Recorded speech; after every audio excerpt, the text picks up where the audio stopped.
December 9 ആഗമനകാലത്തിൻ്റെ 2-ാം വാരത്തിലെ ചൊവ്വാഴ്ച. മത്തായി 18:12 മുതൽ 14 വരെ വാക്യങ്ങൾ.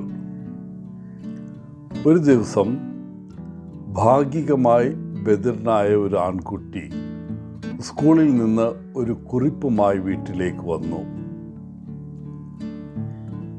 കുറിപ്പിലുണ്ടായിരുന്നത്, ഈ കുട്ടിയെ സ്കൂളിൽ അയക്കാതിരിക്കുന്നതായിരിക്കും നല്ലത്, കാരണം അവൻ പഠിക്കാൻ വളരെ അല്ലെങ്കിൽ ഒട്ടും തന്നെ ബുദ്ധിയില്ലാത്തവനാണ്.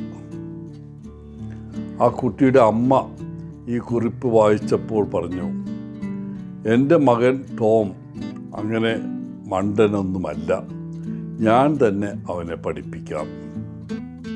പിന്നീട് ഈ മണ്ടനെന്ന് മുദ്രകുത്തിയ ആൺകുട്ടിയാണ് light bulb, movie picture, record player എന്നിവ കണ്ടുപിടിച്ച വ്യക്തി തോമസ് എഡിസൺ. അദ്ദേഹത്തിന് 1000-ലധികം പേറ്റന്റുകളുണ്ട്.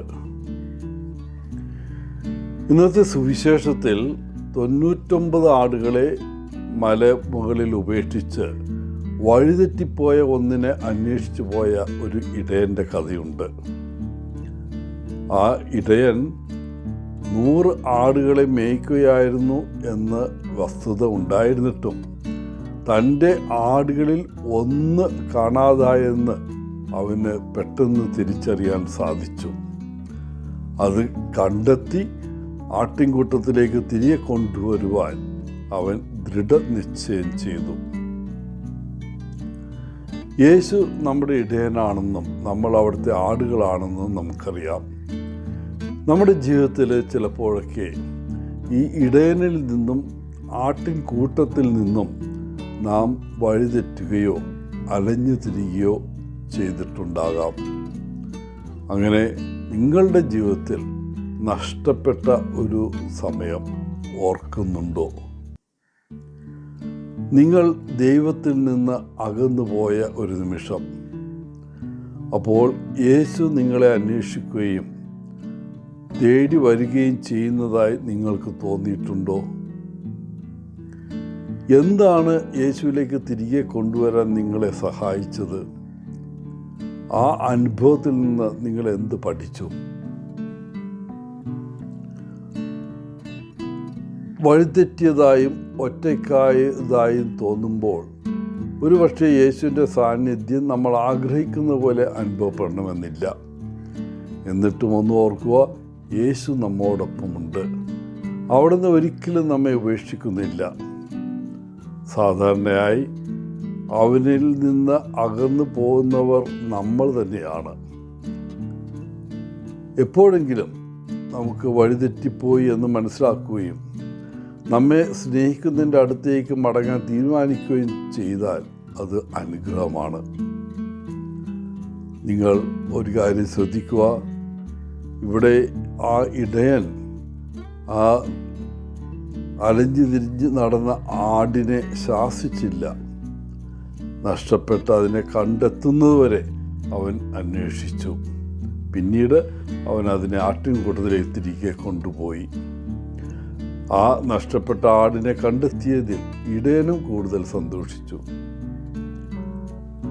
ദൈവം നമ്മെ ഓരോരുത്തരെയും സ്നേഹിക്കുന്നു. അതെ, നമ്മൾ ഓരോരുത്തരും അവൻ്റെ ദൃഷ്ടിയിൽ പ്രത്യേകതയുള്ളവരാണ്. നമ്മളെക്കുറിച്ച് എത്ര നിസ്സാരമെന്ന് ചിന്തിച്ചാലും നമ്മുടെ പിതാവായ, നമ്മുടെ സൃഷ്ടാവായ ദൈവം നമ്മളെക്കുറിച്ച് ഉന്നതമായി ചിന്തിക്കുന്നു.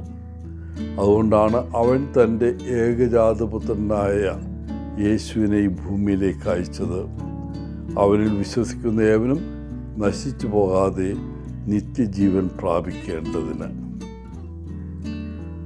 പ്രിയപ്പെട്ടവരെ, തീർച്ചയായും യേശു സ്വർഗത്തിൻ്റെ സുരക്ഷിതത്വവും കംഫർട്ടും എല്ലാം ഉപേക്ഷിച്ച് നിങ്ങളെയും എന്നെയും ഉൾപ്പെടെ നഷ്ടപ്പെട്ടു പോയ നമ്മളെ കണ്ടെത്താൻ വരുന്നതിൻ്റെ ഓർമ്മയാണ് ക്രിസ്മസ്.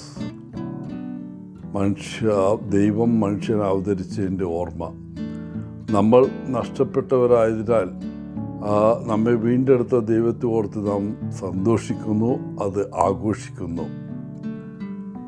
നമ്മുടെ ദൈവം നമ്മെ അന്വേഷിച്ചു കണ്ടെത്തി. ഇത് തന്നെയാണ് നമ്മുടെയും കടമ.